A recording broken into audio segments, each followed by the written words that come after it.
Hey everyone, welcome to Unique Ways with Thomas Gerard, an audio podcast. Got a really awesome guest today. She's a designer and researcher whose involves embodied design research, more than human interactions, and public sector digital service design. She's also an educator and mentor in the areas of UX, UI, interaction, and service design. Please join me in welcoming Julie Van Oyen. Welcome, Julie. Hi, thank you so much. Are you ready for 20 questions? Yeah, let's go. Great. Number one, tell me a little bit more about yourself. What do you do? So as you mentioned, I'm a designer and researcher and writer, and I work in the spaces of embodied design research. So how the body and its affordances and movements and senses kind of inform design and interact with design. And also more than human interaction. So I'm really interested in how other beings interact with humans in our day-to-day lives. So I've looked into interactions between humans and microbes in the fermentation process, interactions between land and humans, and sometimes that involves digital mediators such as apps and mapping apps and things like that, but not always. And then I also work in public sector digital service design. So again, a lot of web mapping and other kinds of web applications for basically the public sector. So sometimes government, cultural heritage, and that kind of thing. Great. And just to note for our audience, Julie and I met when I was teaching at Emily Carr in interaction design, and you went on to do a master's there as well, didn't you? Yeah, I did. Great. Okay. Number two, what's a key piece of knowledge that makes you different? Well, for this one, I was thinking there's actually kind of two. I grew up in a very rural setting, so I think really heavily embedded in me is this relationship with nature and the outside and all of the beings out there. And I think I always kind of felt that from since I was very small. And then also kind of on a very kind of bodily and sensory level. And I think that this is also due to my background in kinesiology. So before I went into design, I did a Bachelor of Kinesiology at the University of British Columbia, which again was kind of studying human sensory motor perception and motor development. And that's just a really interesting perspective, I think, to look at how we interact with space and other beings. Great. And I love that you're talking about more than human worlds. I promoted it a lot, but Dr. Ron Wakari at SFU wrote a book about more than human worlds, which was released through MIT Press pretty recently. And he's going to be keynoting at Interaction 23 in Zurich. So he's had a great kind of progression since I first connected with him. Question three, why this of all things? Why do you do what you do? Well, I think because of the way I grew up and because of that connection that I made with the natural world and how having it integrated into everyday life was kind of just a fact for me. I think I've always kind of been trying to pull that back in into other people's lives. And I think maybe that's why I work in design, because it's based in the real world often. So we work with communities and stakeholders and actors and users. And I really like that. It's always kind of a community of collaborators, and it's inherently creative as well. So that's what I like about it the most. Great. And some people struggle with number four, but the question is, what does your future look like? Well, I relate to the struggle. Well, I'm currently based in the Netherlands and working and living here. So my future hopefully will involve this place still. And yeah, I think continuing to work where I am, we'll probably talk a little bit more about that. But yeah, living here and maybe leaning back into academia a little bit. I'd love to get back into teaching again. So yeah, hopefully that's what it looks like for me. Great. And yeah, just to kind of illustrate the magic of this Zoom podcast, audio podcast, we've got, connecting different parts of the world. We're recording here in Vancouver, Canada. And so Julie's in the Netherlands. So this is great. Number five, let's talk about location. How does the notion of place play into what you do? The notion of place is actually super important in the work that I do, especially in my industry work as well as in my more academic research work. But I'll start there. So I'm really interested in multi-species relationships, and I think these are always kind of in a context of place, and place is always part of that relationship. And I think it adds something unique to the context of kind of, any place has a unique context and contributes that to any project that you do there. So I think it's one of those things that kind of means that a one size fits all doesn't work for everywhere. And I think that's actually really beautiful. And being place-based, I think, is really important for work that works with multi-species relationships. Nice. And you're making me think of the work of Julia Andreev, who kind of started off with this moniker of animal lover, and talks about all living things in that way. Number 6, if you had to start from the beginning, what advice would you give your former younger self? I think I would tell myself to pursue whatever interests me without worrying too much about what I might perceive its real world applications to be at the time.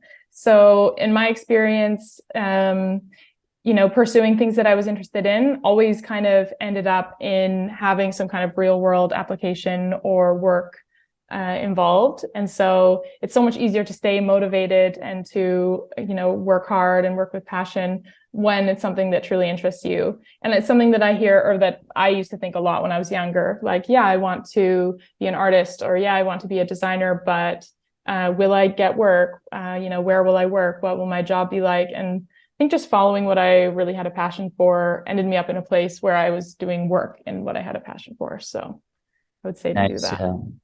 Definitely feel that with the podcast. We're just approaching episode 100 here, and it's been such a great journey so far.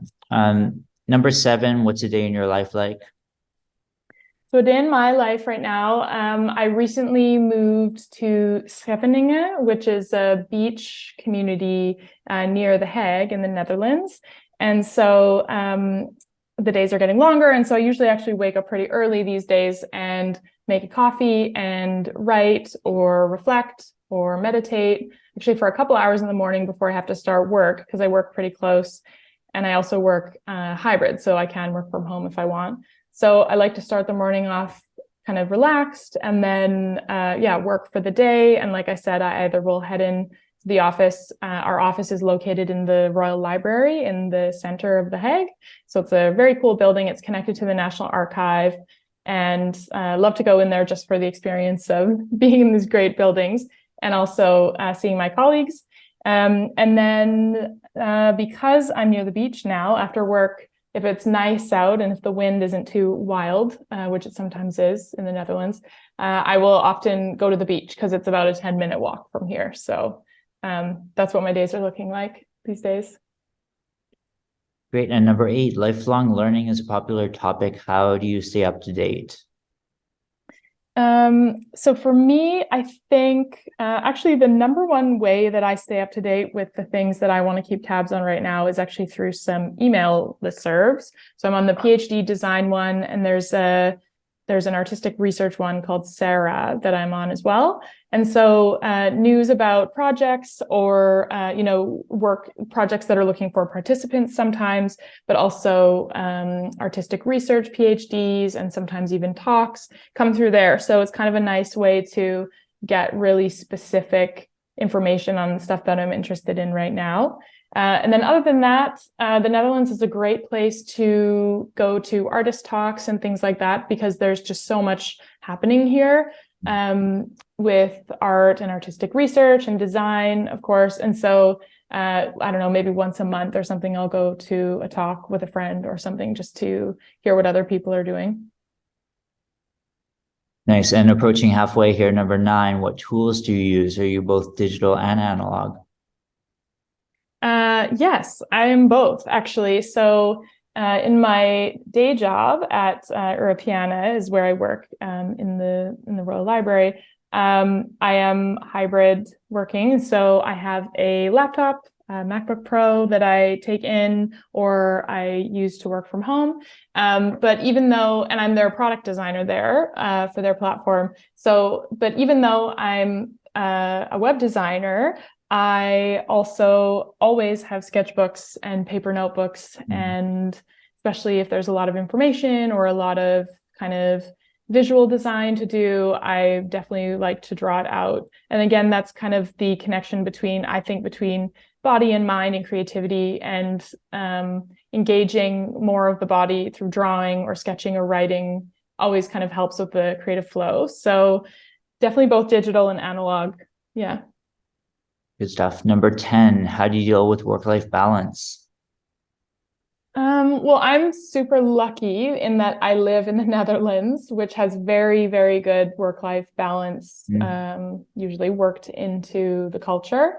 So the organization I work for is a European organization. So all of the Netherlands holidays are observed, but there's also quite a bit of time off allowed for workers. And so I definitely take advantage of that. And the hybrid option now that they instated during the pandemic, but they've kept, and it's fully flexible too. So I decide when I go in, that also helps things keep really balanced. Like if I want a more kind of slow morning where I'm not commuting, then I don't need to do that. So yeah, I'm really grateful and lucky to kind of have that set up right now. Perfect. Number 11, if you weren't doing what you do now, what would you be doing? Ooh, that's a good question. I think I might be living on Vancouver Island on a small farm. Interesting. 12, what would you not like to do with your career? I think potentially working for like a large company in the private sector.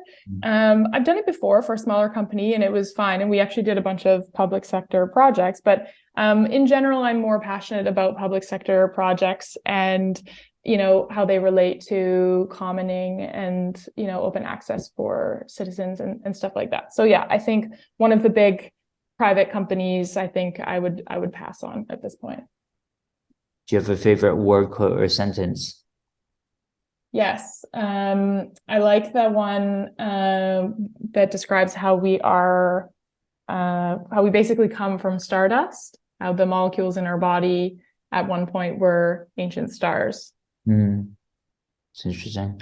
How about a least favorite? I think a least favorite quote would be anything to do with hustle or grind culture. Not a fan. 15, if you had to pick one word to describe yourself, what word would you choose? I think for this one, I would definitely choose curious because I'm, incessantly curious and always want to be learning new things, starting new projects, sometimes to my detriment. What keeps you up at night? Right now, what keeps me up at night is immigration. So I'm in a visa process right now, and those are always a little bit hairy. So wish me luck. And what's a dream you're chasing? I am definitely wanting to do an artistic or design research PhD here in Europe in the next few years. So kind of been looking around at options and putting feelers out, and definitely hoping that I can get in some applications and hopefully start on a project somewhere here soon. So definitely chasing that one right now. Nice. What inspires you? I'm really inspired by kind of circling back to multi-species interactions and relationality in place. I'm really inspired by like delving into existing written and artistic work on relationality, and just like understanding that a lot of it comes from rich like cultural heritage, and from sources that are often non-white, non-male sources. And it's just such a gorgeous and rich lineage that informs and inspires my work for sure. So when I was living in British Columbia and living on unceded Musqueam and Tsleil-Waututh and Coast Salish and Squamish rather, territory that really informed my work, just the understanding of kind of the keepers of the land and their ideas of relationality, and how it just makes so much sense for the, like, interacting with the ecosystems around us and trying to heal the systemic crises that we find ourselves in. Last two here. Number 19, any advice you'd like to share? I think, don't be afraid to be creative, I guess. It always inspires me when I talk to friends who don't even necessarily work in, artistic or design careers, but they find a way to work creativity into their work. And yeah, it's always inspiring and fun to talk about. And number 20, the call to action. How can our listeners follow you or keep tabs on you? Or is there any place that you want us to go looking for your stuff? Yeah, probably the best place right now is just my website, which is jvanoyen.com. And then at some point, I'm kind of working on getting together a dedicated Instagram account for my practice, but that's been a little bit slow. So yeah, website is the best option for now. Okay, awesome. Well, so awesome to have you on the show. I remember you being a very passionate and eager design student, and that seems to have carried through to the way that you live your life, which is super exciting. Yeah, thanks so much. Yeah, thank you so much for having me, and it's been really great to chat again.